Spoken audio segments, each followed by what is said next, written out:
Hello and welcome back to Identity Architects, the podcast that spotlights individuals changing how data is used to drive more engaging data-driven experiences.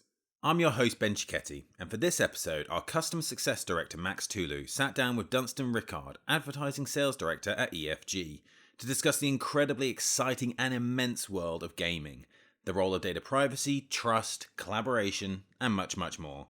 Before I hand it over to Max and Dunstan, just a reminder to hit that subscribe button so you know when the latest episode of Identity Architects lands. But without any further delay, here's Max and Dunstan.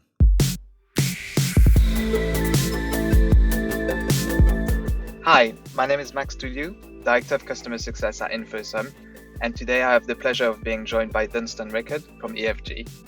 For anyone who doesn't know you, can you give us an intro to who you are, who EFG is, and what you do at the company? Cool. Well, Max, first of all, good to see you. Thanks so much for inviting me to this. It's actually quite exciting to be here. I feel like I'm a bit of an imposter because I'm in some fairly illustrious company. I've listened to quite a few of your podcasts now, and the ones that really resonated with me were Mary Keane Dawson's and Keith Petrie's and Laura Island's, who they all came from very different perspectives, but it was really inspirational. So I really hope I don't let the side down on this one. But anyway, I'm Dunstan Rickard, and I'm the advertising sales director for EFG. I joined the business back in January of this year after 13 years of co-owning and operating my own advertising sales agency called Adverse Media, and it was really the compelling opportunity of what was the original reason why I joined EFG, which was FACEIT, that really drew me to the business. And what drew me to that was all the learnings I got from Adverse Media, where I started seeing the direction of travel in terms of how businesses were operating, how marketers were operating, how data was becoming king, and how important that was. And FACEIT had a particularly compelling opportunity, which I'm now part of. And effectively, EFG is the product of a union of two businesses that were both part of, but also renowned in the gaming and esports industry.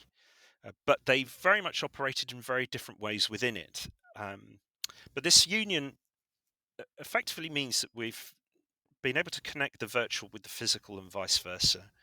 And in doing so, we now have an ecosystem that really helps the gaming communities to thrive by helping them create worlds that go beyond gameplay, that unites fans, that the creators and all of those people that are fanatical about esports and fanatical about gaming. And it's a truly exciting opportunity. So effectively, my role has slightly expanded within the company now. It's no longer just about FACEIT as a platform. And now I'm focusing on how I can build a truly sophisticated advertising platform that marries all of our first party data into our platforms, but also how do I use that to empower my reach through social media and the social media channels that we own and operate, but also how do we then go beyond that through further audience partnerships or audience extensions or data partnerships.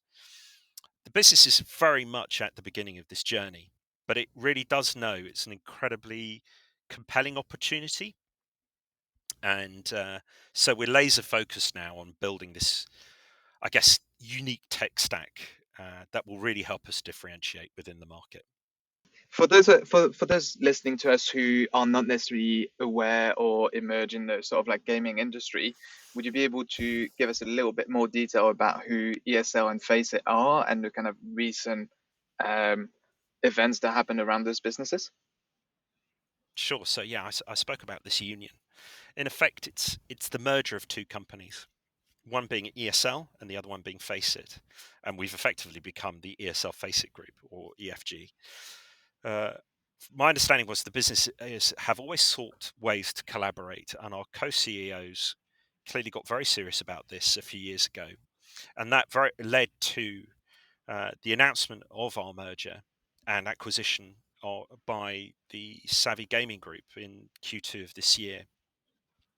So what this merger has effectively given us is 3 distinct brands.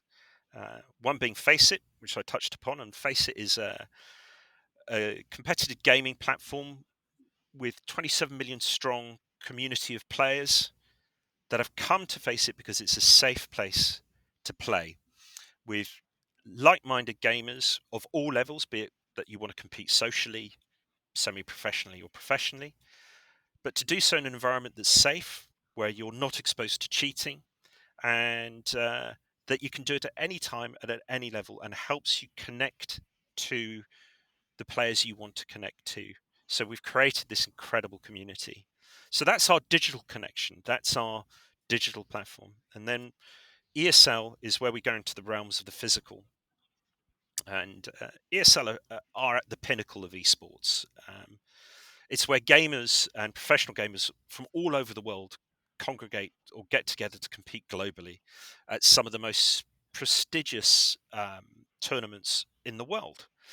And ESL creates and organizes these at scale.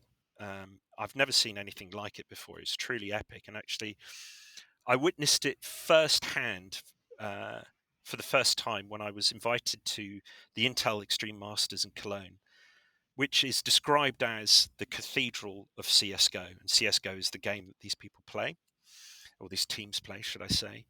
And I've never seen anything like it. It was an arena packed with tens of thousands of people, all wearing the merchandise of the team that they support and the players that they support, that are cheering like you would cheer for your team in a more traditional sports setting, that are there for a long period of time because it's over 10 days.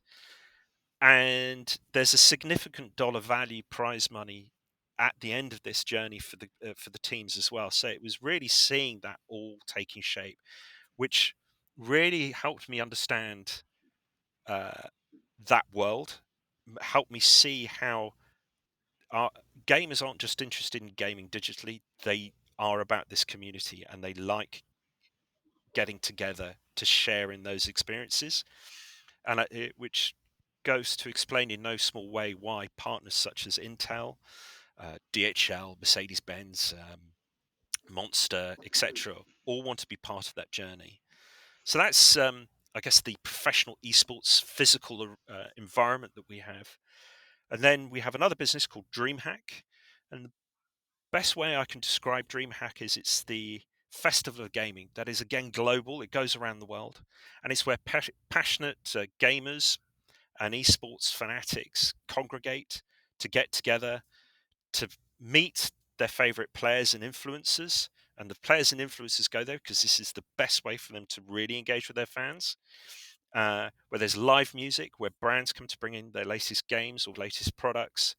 And I can't do it enough justice because I've not seen this live, and I've been invited to go and see one fairly soon. So I'm actually quite excited to see this. But it's again, it's where that physical world is created within this digital sphere that we're in, which is gaming.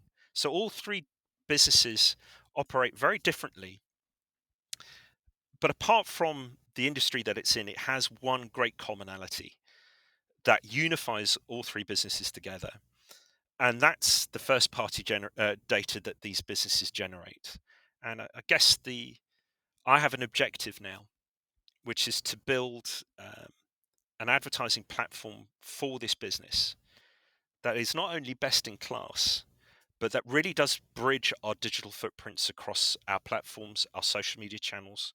And that's all done through the empowerment of first party data, but also not only using that first party data to empower active buying decisions for advertisers and things like that, but actually also helps us understand our community better so that we can develop even better products. And so I guess it's the marrying of that data that enables us to generate advertising dollar, but also generate value for our users. So I guess the key from a commercial perspective is then how do we make this asset as tradable as possible for the brands that will wish to want to buy it. So we're now navigating the I wouldn't say choppy, but let's say interesting waters of advertising and everything that's in between that. So we're building our programmatic strategy. How do we use our header bidder to best inform decisions on inventory, etc. So it's interesting times and rather exciting. That's amazing. We're seeing quite a bit of traction ourselves in the gaming space, and we're really excited to be working with EFG and to be able to partner with you within the space. Talking about gaming then, and being a gamer myself, or I should say retired gamer from 10 plus years ago, I'd love to know what's your earliest memory and relationship to gaming for yourself? So you were a gamer 10 years ago. What were you gaming? And were you gaming online or on your own? So it was mainly online, either through friends that I knew in real life or not. A lot of Counter-Strike, not CS:GO, 3, 4 versions back. So a few different games, but that was kind of like one of the main ones. Cool. Exciting. And you don't, do you still play now, or have you completely stopped? You're too grown up for that sort of thing? Just casually playing a bit of Warzone with some of my friends. That is kind of something that started throughout COVID. So not being able to see each other face to face, we'd meet up online and play sort of like every Friday or so for a couple of hours. But that sort of died down since things have reopened a little bit. Might Well, expect to come back in the winter. yeah. So that's interesting because my earliest memory of gaming actually goes back to when I was sort of 9 or 10 years old, which was, sadly a few decades ago now. And I was introduced to gaming by a friend of mine who had a Commodore 64. And when he produced a tape and he put it into this tape deck, and all these funny buzzing, whirring sounds were made, and suddenly up on the television came a game. And I remember the game that absolutely triggered my imagination was the Ghostbusters game, and also another game called Mr. Robot. And they were two very different gaming experiences. And it was amazing to think in such a limited framework that those games could provide just how big a narrative you could create and how immersive it could be. So though the visuals were not as striking as what you see now, actual gameplay and immersion was already really center stage when it came to creating games. And so that was my sort of early introduction to it. And then I guess I begged my parents to get me one Christmas, and they bought it for me, which was very kind of them. And then if we fast forward to a few years later, I think I got really into gaming when the PS1 was created. And I'm a sad petrol head, and I adore my cars. And when I was introduced to Gran Turismo 2 on the I thought that was PS1, coming. I couldn't believe my luck. Effectively, I could have my virtual garage of all the cars that were a dream to own, and I could do all sorts of things with them. And I got rewarded for driving, which for a petrol head, you can't ask for anything more than that. It also got me into, I guess it made me realize that gaming wasn't just a casual pastime that you would dip in and out to. You actually became, some say might say you became addicted to it. Others would say that actually it really enticed you, and it made you want to better yourself within that environment, and do better because you got rewarded at the end, be it through being, in case of Gran Turismo, you could upgrade your car or whatever, get more racetracks, etc. But also, it sort of made me realize that in amongst that, there was competition between me and my mates. So suddenly I was playing with friends, and even though it was very difficult to do multiple device playing at that time, we would take it in turns and we would all compete who could get the fastest lap, etc.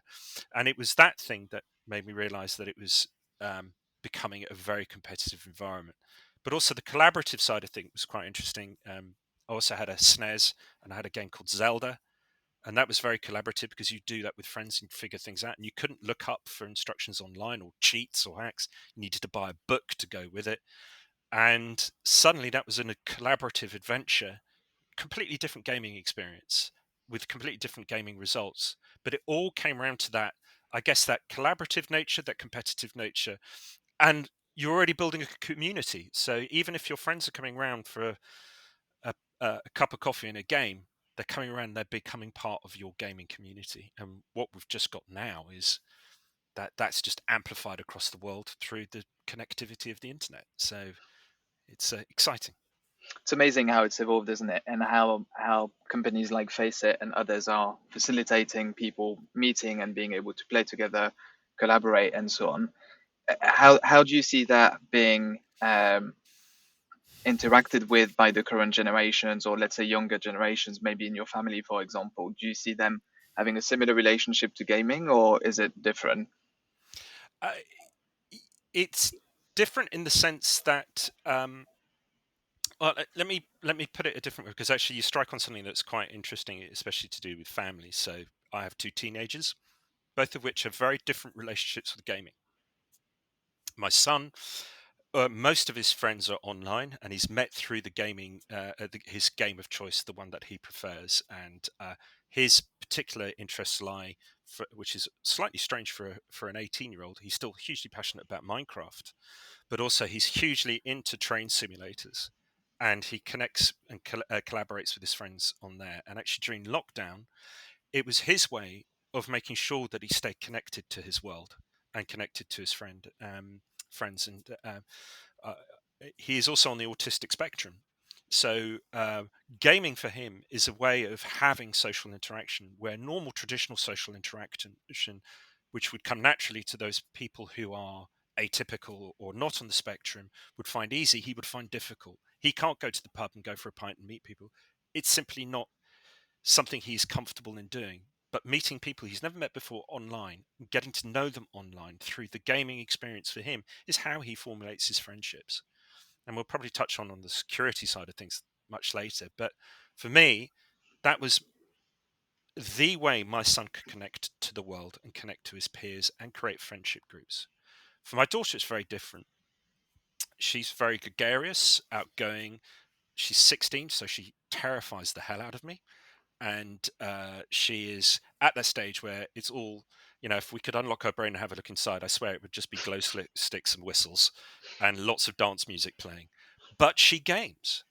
But how she games is she dips in and out. She doesn't spend very much time gaming, and she often games doing funny things with her friends. And it'll be either The Sims or something like that. But it's never long term. It's never the kind of commitment of 2 or 3 hours worth of gaming. It's the commitment of 5 or 10 minutes of gaming. So what's interesting to me about the gaming ecosystem and how it's changed is it's a bit like anything to do with the entertainment industry. It finds its niches within those people that want to engage with it in the way they wish to. And what's fabulous about gaming is it actually unlocks the power to enable you to communicate how you wish to communicate within your peer group. And that's the power for me. I don't know if that's actually answered your question, though. Yeah, it does. It does. And I think we see people interacting, and younger people interacting with gaming in a more sort of like immersed way, I think, and continuing to develop relationship for it, which I think is amazing based on them doing it on their own terms, I guess. If we take it back to advertising and your career so far, do you remember what your first job was within that industry? What got you started within advertising? Yeah, so you'll be surprised to hear.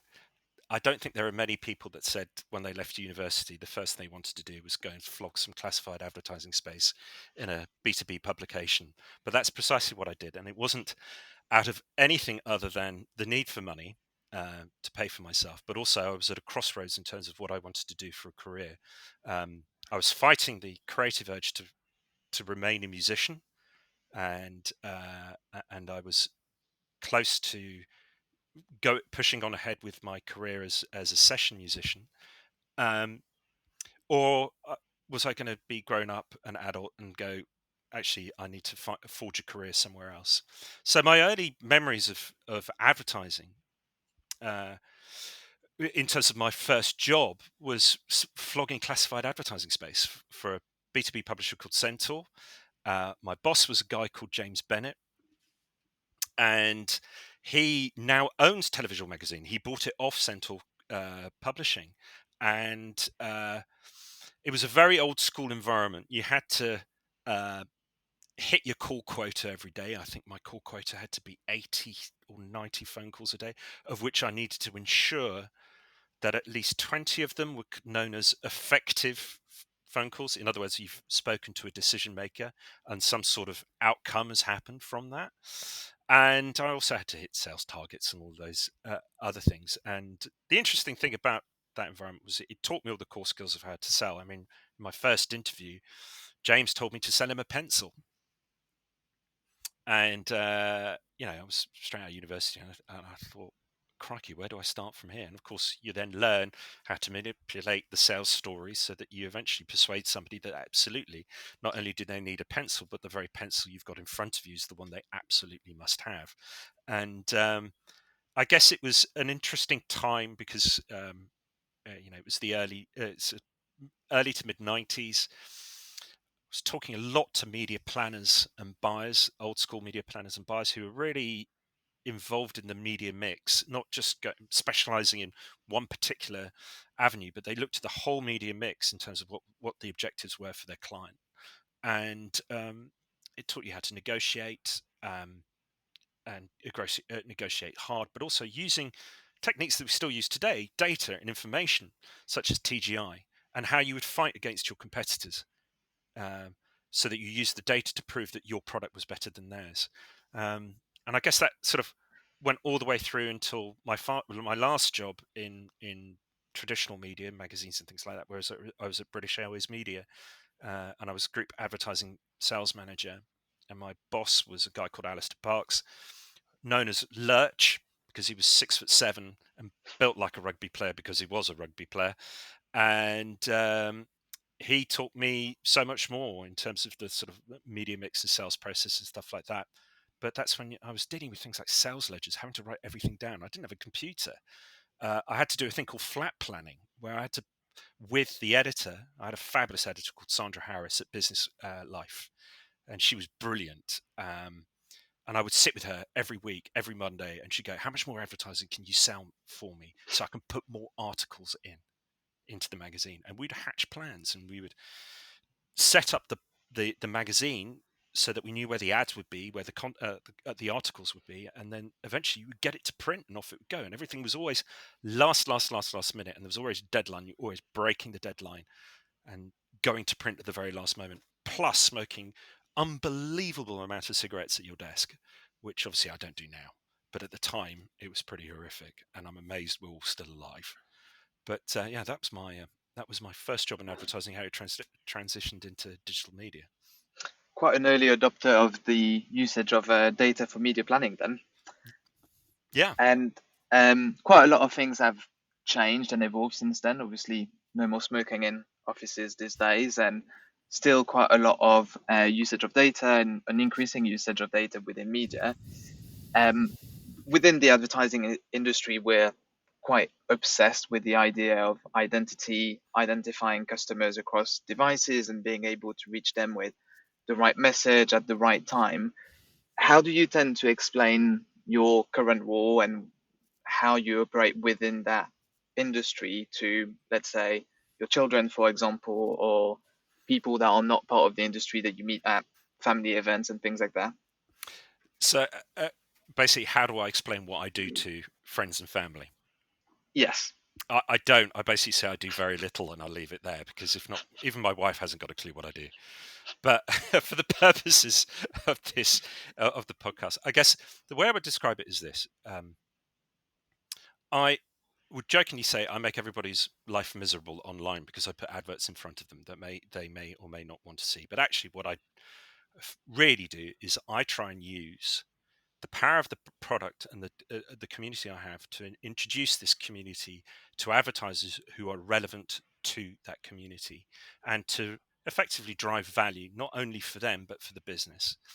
And how I use data is to help enhance that and enrich it, and effectively give media owners the opportunity. Not media owners, but media planners and buyers and clients and agencies to really make an informed decision about how they engage with my users. And that could be anywhere from my previous life of looking after Heathrow's websites and stuff like that, through to FACEIT and what we're planning to do with the ESL digital properties as well. So that's really it, is that I look at interconnecting a digital footprint to the right people at the right time with the right advertising message. It's a great explanation. And you're obviously very busy at the moment, both with what's going on with FACEIT, the merger with ESL, and developing the advertising section of the business. What keeps you up at night? Is there anything that worries you or that keeps coming back to your mind? Apart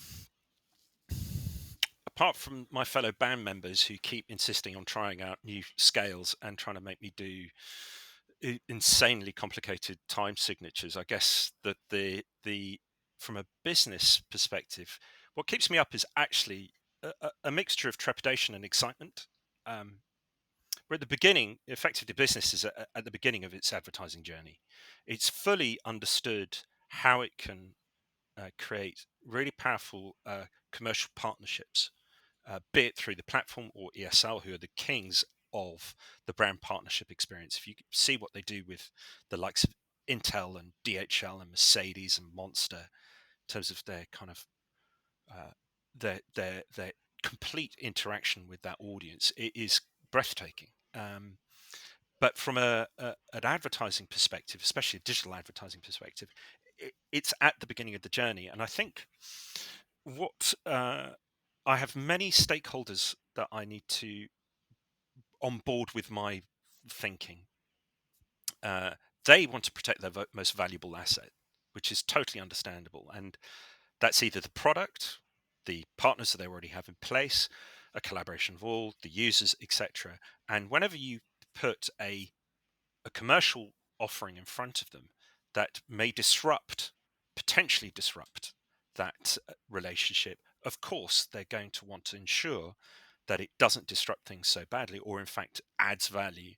So it's effectively ensuring that I'm kind of trying to navigate my way through so that I ensure that whatever I'm contributing to the business, be it short term, medium term, or long term, is that actually it fulfills the landscape ambitions of EFG, and also gives a meaningful revenue stream on behalf of the business that actually is of value to the end user at the end. You can throw as much advertising as you like to people, but if it's meaningless, doesn't add anything, you'll either lose all your users or you'll lose all your advertisers. So, or horribly, a combination of both. So it's really ensuring that I manage those stakeholders, I bring them on board the journey, but also I listen to them. I understand their concerns and their worries, and to ensure that I either plan for that. If I don't agree with that, how do I ensure that I get my perspective put across, and that they see it how I see it, or if they don't agree with me, that they help me understand exactly where they're coming from. Because if not, we can't make effective decisions. And the whole merger, there's a lot of people involved. Plus, we've got Bain, who are consultants, who are one of the biggest consultants out there, who are helping us navigate this. So I'm also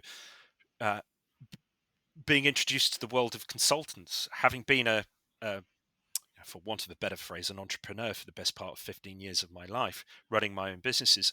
I've only ever had 2 or 3 people to ever worry about in terms of my ultimate decision-making powers. Here, I've got people below me and I've got people above me, and it's managing those people below and above to ensure that we get the very best from it. That sounds like a lot of different stakeholders to bring on board and to bring onto that journey with you that you're definitely going on. I'd love to dive a little bit deeper into some questions around identity and what specifically FACEIT and EFG are doing around that. But before I go there, final sort of quickfire question.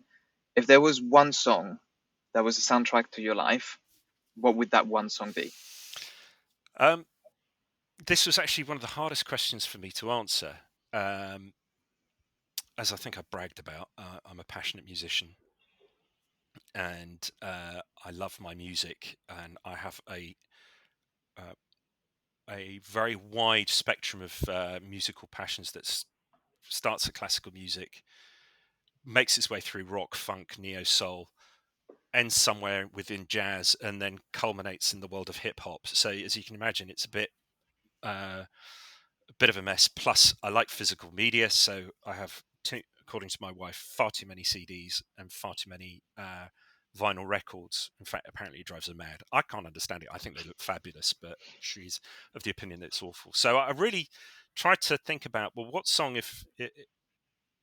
or what album would I not be able to part with, that actually is the music that makes me, happy and actually best represents how I feel about things. And I came across a really fantastic musician called Thomas Dolby, who is also a tech entrepreneur. He had Beatnik, and the polyphonic sounds that come from your phone and your computer is all down to him. He created the technology to be able to do that. So when he hung up his musical gloves, he put on his technical gloves, and then he went boxing into the world of digital media in Silicon Valley and created Beatnik, and has become a multimillionaire because of this. And the fact that the Nokia phone could play that tune, and not in a binary tone, but with a full polyphonic sound, and how your phone operates today musically, is down to him. And so it's quite a nice segue into one of his last albums, which is an album called Aliens Ate My Buick. And the song, well, there are two. One's called Pop Culture, which is all about the obsession with pulp, nonsensical nonsense within media. And that's from the perspective of a man in 1989. And the other one is The Ability to Swing, and it's just because it's a great dance number. So he's one of the finest songwriters and lyricists on the planet, as far as I'm concerned. Just happened to then forge a career within digital media that was even more impressive. Sounds great. I'm gonna have to give it a listen. Can't say I've heard of it just yet. Not many people have. No. So, taking the conversation back to identity and sort of like the Identity Architect podcast that we're in today, as we see digital evolving and identity specifically within it, what do you think is the future solution specifically for gaming companies, but then the industry more widely? This was a question that actually I found really interesting to try and answer. And to get to the answer, I kind of had to go to the beginning of where is the gaming industry at, and what is it trying to do, and where could it go? Gaming's always kind of tested the boundaries when it comes to monetization, and some with great success, some with not great success at all. And that could be anything for a pay-to-play model to in-game advertising, to more traditional revenue streams and currencies and things like that. But it's always been innovative. But I think what the gaming industry, and you could say the industry as a whole, that often ambition has outweighed the stakeholder appetite and also the user acceptance. So effectively, the future is an ever-moving feast, and it's quite difficult to really work out where you go with that. We often pit the future with scale. We put those two together. As we progress, we look to scale, and none so more than our recent political troubles and the word growth has been thrown around so heavily. So it's a word that's often overused, and especially when it comes to data as well. And actually, from that perspective, it can be completely misunderstood as to what value it can actually drive. But if I was to go back to the gaming industry and what has it done successfully and what could it do with that success in the future, it's always been good at building new economies and currencies, things like skins, NFTs, even our own business, FACEIT points, which is the nectar for our players. It's driven by the personalization of the experience and the personalization of that individual. And actually, their online personas are very, very different to their physical and real personas, or real personas in inverted commas. But actually, that community and that value and those currencies are actual bragging rights within the gaming community as well. Look how good I am. Look how many points I've got. We even do it. Business people do it with their air miles. How many air miles have you got? It all becomes a bragging right. And through that bragging right, you create perceived value. So I guess what I'm trying to say is in all honesty, the future is going to be defined by what we're going to be able to brag about and how are we going to be able to own it. So from my view, I think how the industry could shape itself to really differentiate would be to continue down this consented personalization path, but understand that the world of the virtual and the physical are very, very different. And actually, the future for me is bridging those two together, getting those virtual identities and those real identities and getting them to match together so that you really have a clear understanding of who your users are. Because they're often very, very different. And what you express from a game data perspective versus what you express from a consumer data behavior are two very, very different things. Is that something that often comes up when you're in conversations with agencies or brands who are looking to plan campaigns, who are used to buying from more, I'd say, like traditional media outlets in comparison to gaming companies? I think the biggest the I think the advertising industry and marketers in general have all sort of decided that gaming is where it's at. They just don't quite know why yet. So we need to tell them why. So they already accept that this is powerful. There's lots of people gaming. It's bigger than ever before. It's bigger than the film industry and music industry combined. But they go, yeah, I've got to be in gaming. Why? How? How do I do it? What am I trying to do within that community? Do I actually understand it? Do I understand that community? And do I understand that I can't just force myself in and go, my brand's brilliant. I've got to have a long-term relationship with that user. So from an agency perspective, it's about education. We're actually educating the market right now. They know that they want to be part of it.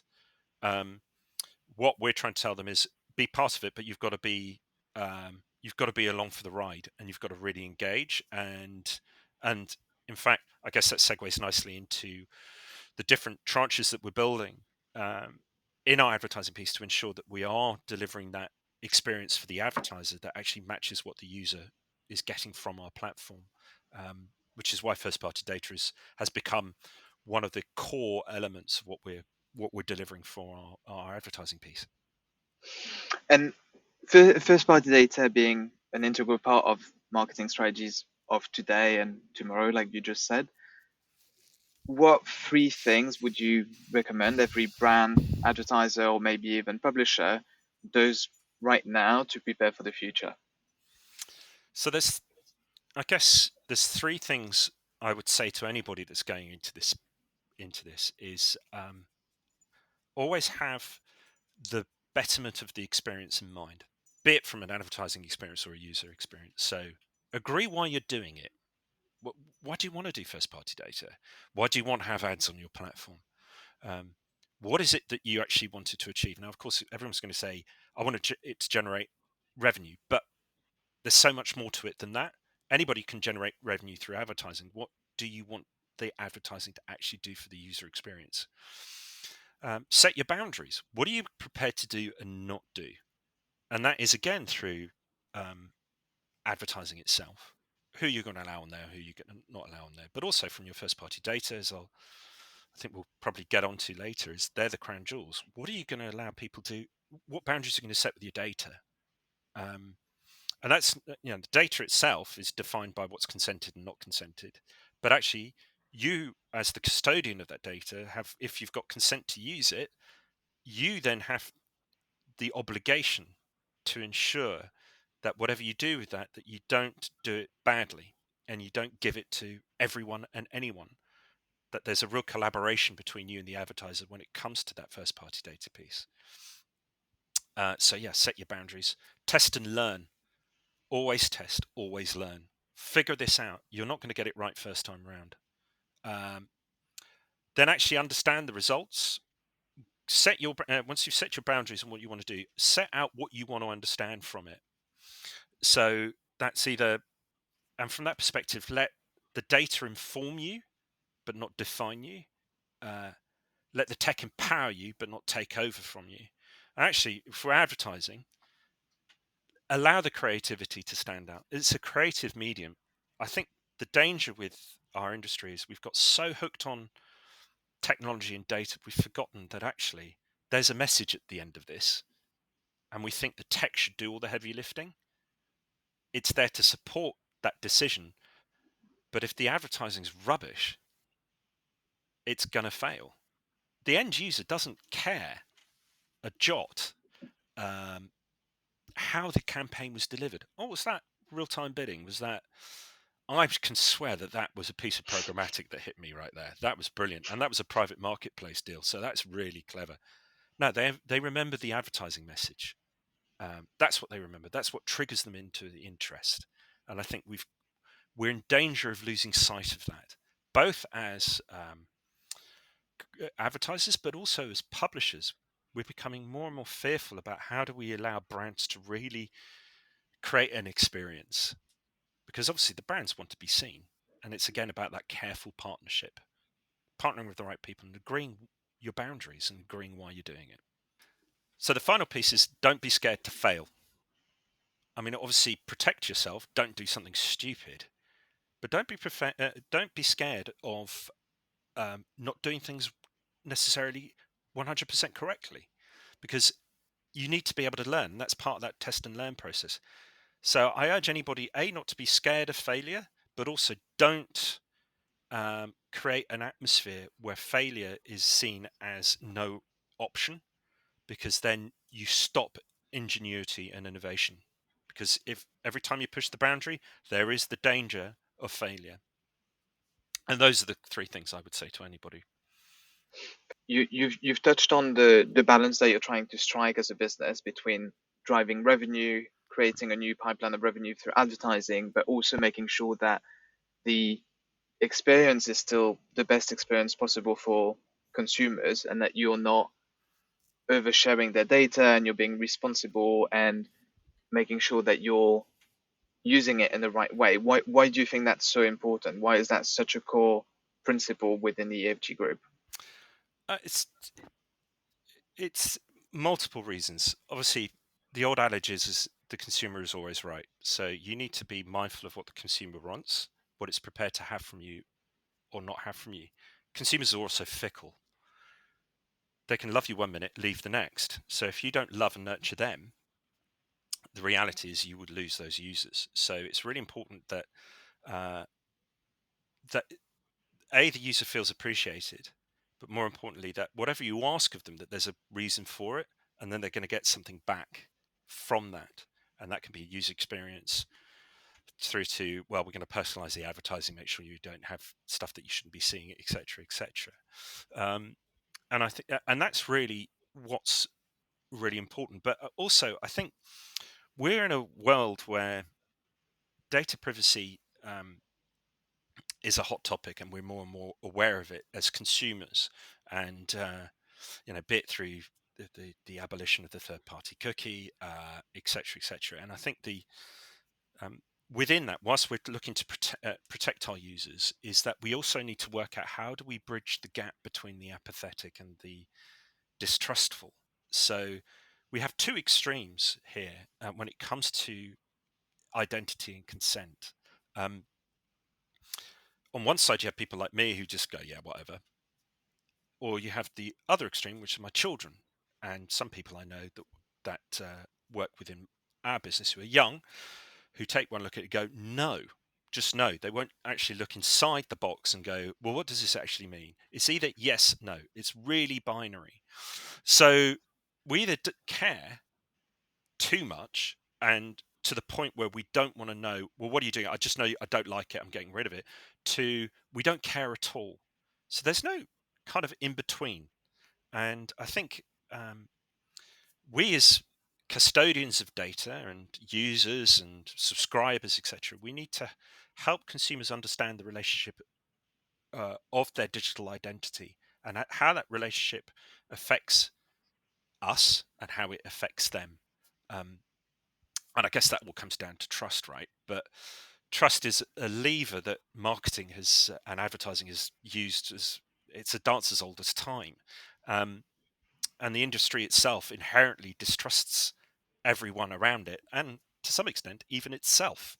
And when it's self-policed, it's done things pretty badly. I mean, from locally sourced object cookies, LSOs, that you can't delete, and cookie manipulation and all of that stuff. And when you get into a cycle of blame, after which, client blames the agency blames the publisher, and the publisher's left there with the hot potato at the end going, hang on, I've only just done what you asked me to do. So it's a case of knowing that there's all this distrust, and if we as an industry inherently distrust each other with this data, then how do we expect consumers to trust us with it as well? And data are crown jewels, right? And actually, we don't, though we call ourselves data owners, which legally on paper, that is what we are, we're not. We're custodians of data. The consumer has the right to say, I don't want you to have my information anymore. I want to see what you've got on me. But secondly, I don't want you to have it anymore. So you've got to delete it. So we don't really own it. We own it for a short amount of time. We're the custodians of that information. And our relationship with that user data is therefore sacred. So we must also understand that if we're asking people to give us information about themselves that allows us to do things, we need to ensure that it really, really provides value back to the user, but also, and by giving value back to the user, that gives value back to the business. And that can be through better user experience, better engagement with our users. And I don't mean from a marketing perspective, just saying, hey, look, building the community better. Those players are at this level. So therefore, we're going to create a community night that is built around players at that level. And we're going to make it invite only, make it a bit exclusive. And we might do something cool at the end of that. There'll be some more interesting FACEIT points or whatever. Through to, the binary aspect of revenue generation, which is I'm going to put the right advert in front of you at the right time. So allow me to do that. If you don't want me to do that, that's cool. I'm fine with that. And actually, I find the concept of consent and also ad blocking, things like that, wonderful. If you don't want me to go show you an ad and you don't want me to track you, then I'm better off not doing it, because I'm only ever going to upset you. So therefore, you've made that decision. You are empowered to do it. And so therefore, you have every right to do it. And I'm better off serving to somebody who wants to hear from me. So I guess we're in that stage right now where we're trying to actually understand what we have in terms of data, because everybody talks about data, and 10 years ago everybody was banging on about big data, and when I asked somebody what do you actually mean by big data, they all started staring at their shoes, because they didn't know. They just heard the word. I just said, big data, I think every house should have one. My wife swears by it, cleans the crockery brilliantly. But I guess we've got to respect our user data, respect who they are, and respect the fact that they've trusted us to give that information. So therefore, we should give something back. We've also got to understand the real value of it. And that's a value to us, to them, and to our third parties, our advertisers. I think we should also look at how do we think beyond what we have? What can this actually help us do for the future? How can we go beyond what we have based on what the data is telling us? So it effectively enriches the experience and empowers us to do a lot more. So hopefully, I don't know if I've gone off on a tangent there. No, that was a really good explanation, and it definitely sounds like the EFG group is taking consumers into account and really putting them first within that space before developing what you're doing. Talking about the future in the gaming industry specifically, what do you see as the currently and then the sort of like medium term, the biggest opportunities for collaborations with companies like EFG? I think when you're looking at collaboration, it's about actually what is the purpose of that collaboration. Also, what is it that we want to get from it? So we've all got digital businesses with digital footprints all have first party data, right? So obviously the wonderful thing about InfoSum, I'll do a bit of promotion for you guys, is that obviously you help us anonymize that, unify it, so that there's a universal data language at the end of this that enables some sort of matching or non-matching within that. I think what we hope that these collaborations will do from a data level will do exactly what I was talking about, which is how do we go beyond what we have right now? How do we go beyond just flogging an ad? What is it that we can do with this that really is for the betterment of our businesses in terms of improving our products, improving what we do, and improving our messaging? But also, how do we learn from each other? If we have communities that are data communities, can we exchange safely without sharing, without giving anything away? That gives us insights into various different communities that help us make better decisions, and keep us even more informed about movement and change within the world. And that's where I think collaboration is. And actually, that takes you away from that conversation about scale, because you may only have, say, 1 million people in your platform. But if all those 1 million people are really interesting and do something different and have data sets that help you forge unique opportunities, get you better understandings of the world around you and how to better improve what you do, etc., then actually the scale is not important. It was the value it brought to it. So I think that's the other thing, is how do we make collaboration work? So it's not just about, I've got 27 million active data sets that you can play around with, and ITV turn up and say, well, I've got 500 million. So how that's not going to work. It's actually, well, no, where do we match and where don't we match? And where we match, what does that tell us? And where we don't match, what does that tell us still? And how do we make those non-matches information that we can use to the betterment of our services? There's obviously a lot of changes happening in the space, a lot of announcements being made, and we're definitely shifting away from third-party cookies. If you were to look through a crystal ball in 5 years' time, what would you want the space to look like? What would you want the industry? Where would you want the industry to be at? I'm going to take this from two perspectives. Please do. I'm going to take it from a marketing, advertising, media owner perspective. And then I'm actually going to take it from a consumer perspective and me as an individual and what I see. So I think the industry is going to continue over the next 5 to 10 years chasing that unicorn of total personalization and proof of conversion, because marketeers, they are seeking ever greater efficiencies. They want to prove their ROI, and actually that's gone beyond the internet now. There's connected TV, out-of-home experiences, even linear TV is deploying some form of programmatic within its media mix, and will be using data to help make those decisions and inform media buys. So some of it, which from a marketing perspective will be totally unachievable, and in some ways eminently sensible and achievable. So I guess it's going to be the constant chase for that pure conversion and proof it's working. And so therefore there's going to be a healthy mix of data and enrichment that's going to help drive decision making. But I think actually what that's going to do is effectively push for greater creativity. Because if everyone's technology is the best, then how else are you going to differentiate? And I think creativity will be part and parcel of that. So the technology will end up being effectively a byproduct of that creativity. But what I hope from the industry, and what I hope we do over the, not just in the next 5-10 years, I hope we do in the next 5-10 minutes, is that we solve the ethical side to this, and to data, and to information. Because we've seen over the last few years misinformation, inappropriate targeting, political manipulation, which has created an incredibly dangerous narrative.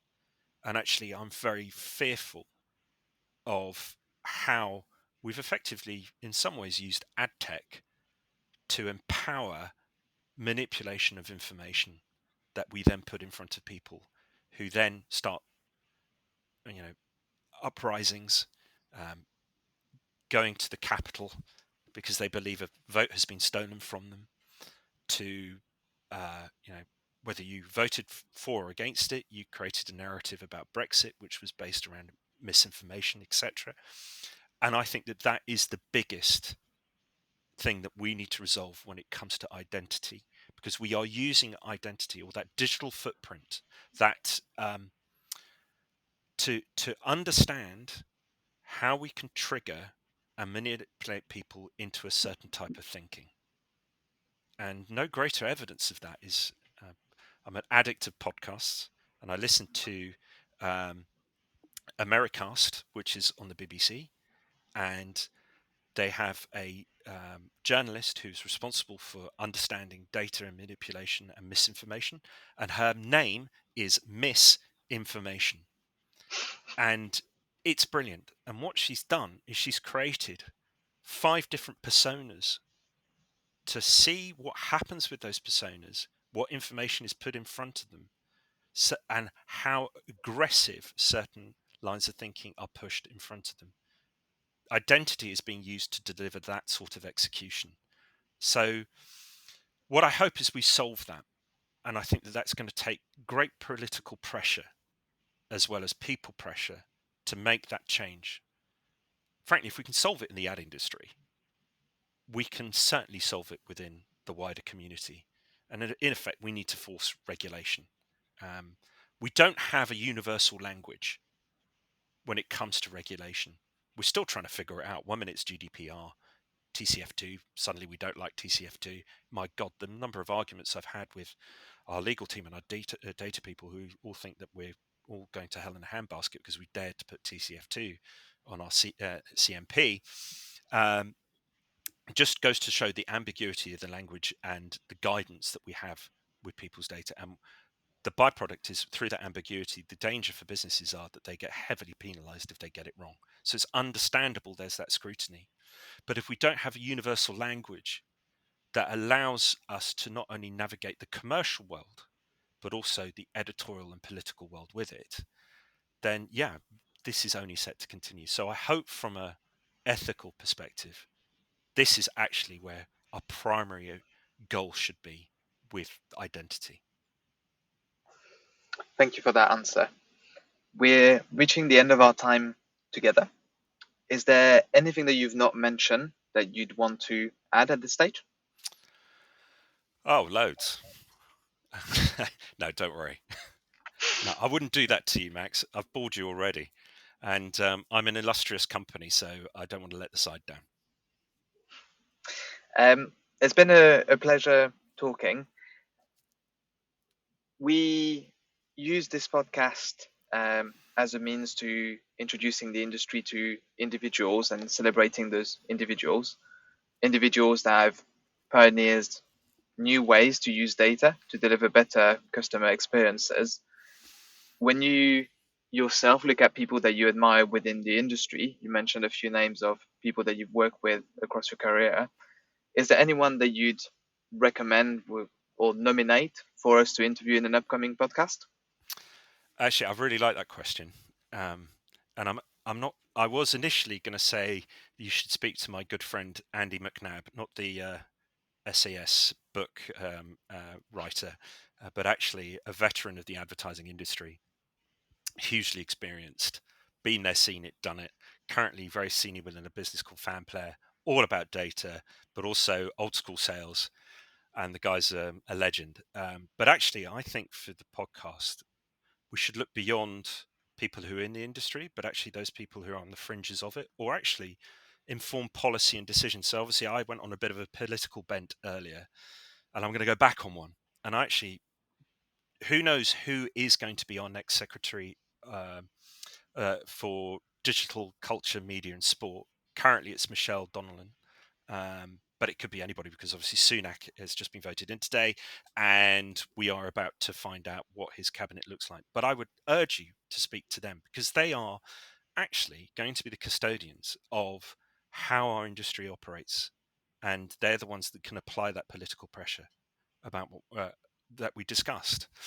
But also I would then go and get the opinion of the shadow secretary for digital culture and media and sport. and that's Lucy Powell. And I'd do a second interview with them and see where the differences lie. What do they see as identity, and what do they see as the biggest challenge that's ahead of them? And that's what I would do. Thank you for that recommendation. I'll have a chat with the team and see what we can do, see what we can arrange. Dunstan, it's been a pleasure. Thank you so much for joining us on Identity Architect, and we'll talk to you soon. Sounds great. Thanks so much, Max. You take care.